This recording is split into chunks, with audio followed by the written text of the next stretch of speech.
Yo, what's up guys? For today's video guys, nakadalawang pet shop tayo ngayon. Kakahanap ng chick leads na gusto natin guys. So, ang gaganda ng chick leads dito guys. Tignan nyo to.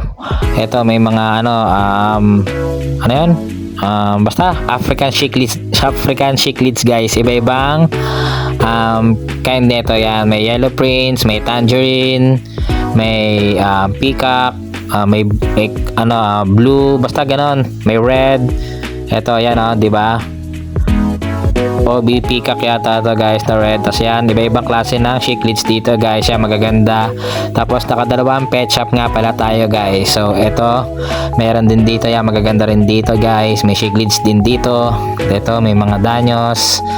Yan, may gapi. So, nakadalawang pet shop tayo guys. Kakahanap ng gusto nating chick leads guys. So, eto na, nahuhumaling na tayo, di ba?